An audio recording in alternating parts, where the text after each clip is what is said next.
हिंदूंवरती रोज अत्याचार होत आहेत तरी देखील आपण गप्प आहोत। मग आपले विश्वगुरु हे अत्याचार नुसते पाहत का बसलेले आहेत?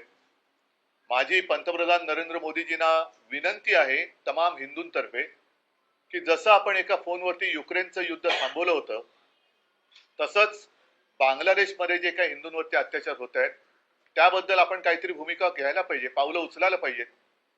कारण इथे नुसतं बटेंगे कटेंगे फटेंगे वटेंगे असं करून काही उपयोग नाहीये।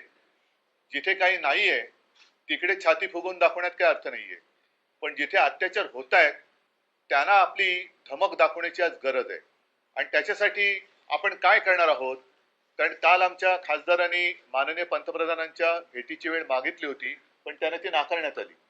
कारण मी सांगितलं होतं की रीतसर आपण जाऊन पंतप्रधानांना एक पत्र द्यावं आणि त्यांचे व्याप खूप आहेत, त्यांना खूप खूप देशांमध्ये फिरायचं असतं, जगभर फिरायचं असतं, भाषणं द्यायची असतात।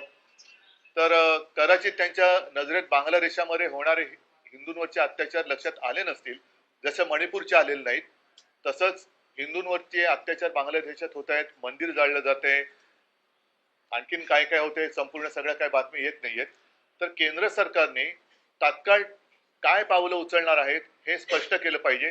बाकीच्या चर्चा तूर्त एक दिवस बाजूला ठेवा आणि संसदेमध्ये बांगलादेशात होणाऱ्या हिंदूंवरती अत्याचारांबद्दल केंद्र सरकारची नेमकी भूमिका काय आहे आणि आपण काय पावलं उचलणार आहोत, त्या सुरक्षित आहेत, त्या सुरक्षित आहेत कुठलेले जे सारे गोरगरीब हिंदू आहेत ते मात्र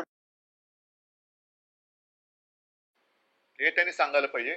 आणि जसं बांगलादेशामध्ये इस्कॉनचं मला खरं म्हणजे आश्चर्य वाटलं, संतापही आलाय की दोन बातम्या, कदाचित ही मंदिरं एवढी महत्वाची नसतील त्यांच्यासाठी, पण ही कालची बातमी आहे सकाळ मधली, सिडकोचा डोळा, हे कुळांचे भूखंड कोणाला मिळणार?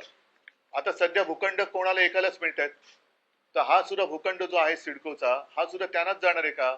आणि मंदिराचा जो काही भूखंड आहे तो त्यांना जाणार आहे का? दुसरा सामनाची बातमी आहे, ही सुद्धा मोठी बातमी आहे।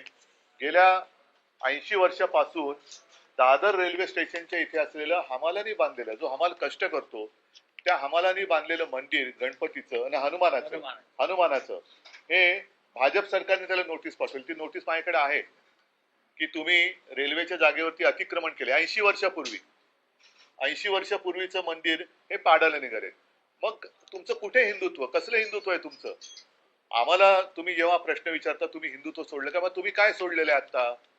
ना तुम्ही आमच्या इथली मंदिरं वाचू शकत की तुमच्याच राजवटीमध्ये रेल्वे प्रशासन पाडतंय, सरकार आणि राज्य सरकार ढिंप आहे। सिडकोच्या मंदिरावरती कोणाचा तरी डोळा आहे, त्या जमिनीवरती बांगलादेशामध्ये मंदिर जाळलं जाते, हिंदूंवरती अत्याचार होत आहे, तरी सुद्धा गप्प बसणाऱ्यांचं हिंदुत्व नेमकं त्याची व्याख्यान, त्याचा आकार उकार तरी काय, हे मला एकदा त्यांच्याकडनं उत्तर मिळायला पाहिजे। म्हणून मी आज तुम्हाला सगळ्यांना बोलवलं, कारण त्यांना आम्ही रितसर भेटीची मागणी केली होती, ती त्यांनी दिली नाही, म्हणून नाईलाजाने मला आपल्या माध्यमातून त्यांना हा प्रश्न विचारायला लागतोय। पहिल्यांदा आणि मग नेशन मिशन इलेक्शन आहे ते त्यांना फक्त इलेक्शन पुरतच त्यांचं हिंदुत्व बाकी आहे का? हिंदू त्यांना फक्त म्हणजे नुसती मत नाहीये, हिंदूंना भावना आहेत। त्याच्यामुळे वन नेशन इलेक्शन वगैरे ज्या काही गोष्टी आहेत ह्यांचं हिंदुत्व हे फक्त इलेक्शन पुरतच मर्यादित आहे का? हा सुद्धा प्रश्न आहे की हिंदू राहिले फक्त मतांपुरते, एवढंच त्यांचं हिंदुत्व आहे का? तर त्याच्यावरती त्यांनी बोललं पाहिजे।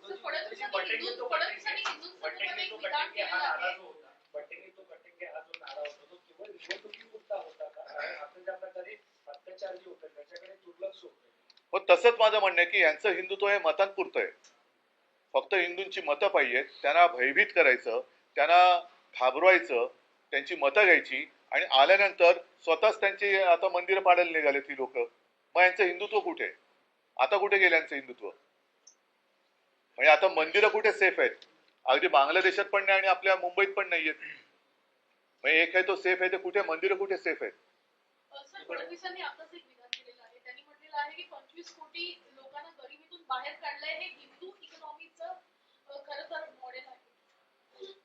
कालचीच एक बातमी आहे की महाराष्ट्र देशामध्ये बेकारीत नंबर 1 वर आहे, ही कालची बातमी आहे।